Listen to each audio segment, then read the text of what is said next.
President of the diplomats, they decided to search the guard of honor. And then somebody told me, and I said, look, don't worry. So I went to the airport. But then one Nigerian colonel insisted, he was sent from headquarters, and insisted that if I have to go to the airport, he will go with me. And in his car. I told him, well, okay. We went.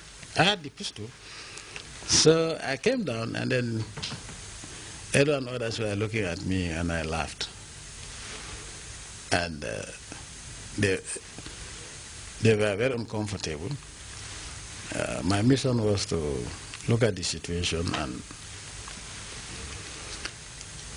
decide whether we will launch it from the airport or not. But I realized that where the tension was, a lot of people were going to die. The then state presidential guards had vehicles surrounding the apron with machine guns. I was not worried about that. I was more worried about the people that were there to receive the president. So I looked at Edward and I told him, I just touched my forehead saying that you have to reorganize.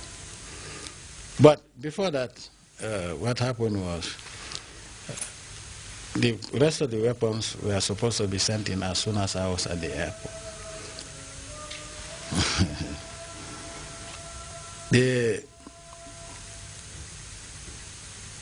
When I came to the airport, and these people were told that as soon as they saw me, they panicked. Trojan is still alive, he was still there. They said they were not comfortable with me at the apron with a pistol. So the Nigerian colonel, I think Onibi, came and said, Jame, you know you're making a lot of people uncomfortable. I said, by what? He said, by the way you walk, and then, these guys from the president are not comfortable. I said, they will never be comfortable with me because they know what I'm going to do, and I'm going to do it. And then he looked at me and said, Jame, if it were in Nigeria, you would be shot. I said, but this is not Nigeria. And even if it were in Nigeria, I wouldn't be shot without having so many people shot too. Tell them I'm a walking dead man. What I believe in, I'm going to carry it out, even if it means that. Say, okay, will you just give me the pistol so that these people will calm down the situation? I said, oh, if that is the case, I can give you. I'm more dangerous without a weapon than with a weapon, knowing that most of these rabbits, I call them rabbits, that are having machine guns around, I can always go and seize 3 or 4 machine guns without a shot being fired. So just take it. Say, Jame, you are making me now uncomfortable. I said, is that why they sent you to come? Because normally none of you would come to the airport. They told you to come to the camp, come with me because I'm coming to the airport. He said, no, that's not it. No, Jame, we trust you. I said, well, you will know about that. Whether you trust me or not, I don't care. What they are telling you is true, and I'm behind it. Who is behind me, I won't tell you. He said, you see, Jame, stop these jokes. So the old man came, and I sent a signal to, I won't give you details anyway, to the camp to bring the weapons. Because the way we were treated now was pissing me off. And wherever I went, the officers were just looking at me. Say, okay, now I'm going to do it. I was having consideration to massive loss of life, but now here I'm being treated like a pariah or whatever, as a criminal by a foreign officer. I'm not going to take it. So I called the camp.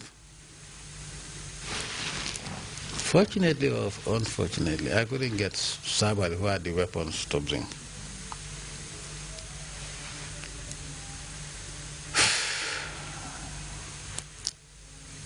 Then the guard of honor, the old man came And then this Trojana said that I had this webbing, which I always had all the time, and I think Susan also saw it. And I wrote on the webbing, born to be dangerous. He said, then they asked for me to give away that webbing because it's intimidating. I said, okay. I handed it over. So the old man came, did his guard of honor, and I told Edu, reorg. That was what I told him. That means cancel everything, we will meet. Let nobody do anything stupid. Now, I wanted to rush to Yunum to find out what's going on.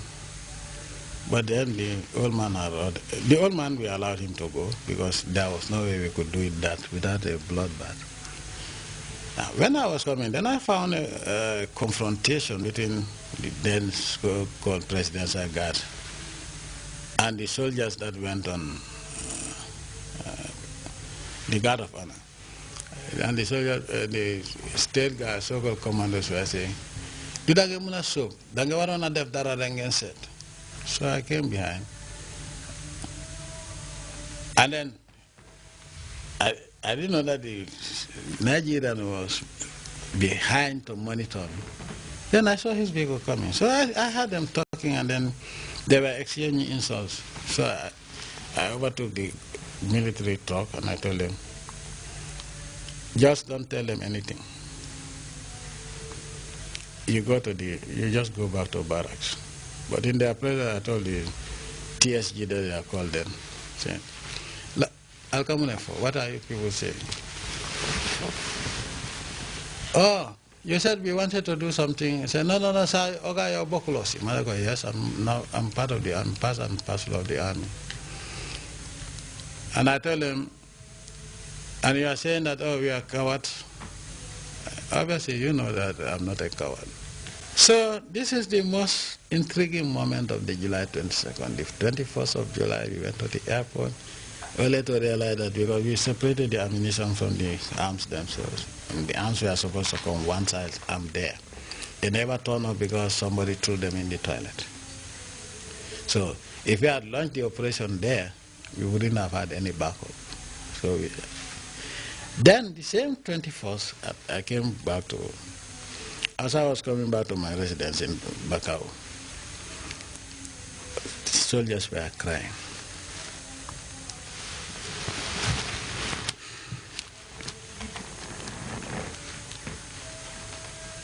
And I had to tell them, it's not a failure. They said, sir, we have really failed. And we are just wondering what the consequences are going to be tomorrow. I laugh, I smile. And then somebody said, you know, Oga, it doesn't take anything serious. This is a dangerous situation. They can arrest some of us from our residence. I said, no, don't worry. But because some people are I couldn't tell them precisely when we are going to strike. And I told them, look, anyway, there's an exercise too. So someone will say, look, I have to rush to the hospital. First thing you want to have an ED because they can arrest us on no exercise. So, and we were there, and then everybody was confused. I said, okay, I called for Edu. Now Edu came and said, sir, now what are we going to do? I said, you know what? What do you mean, what are we going to do? We have to reorganize. Then,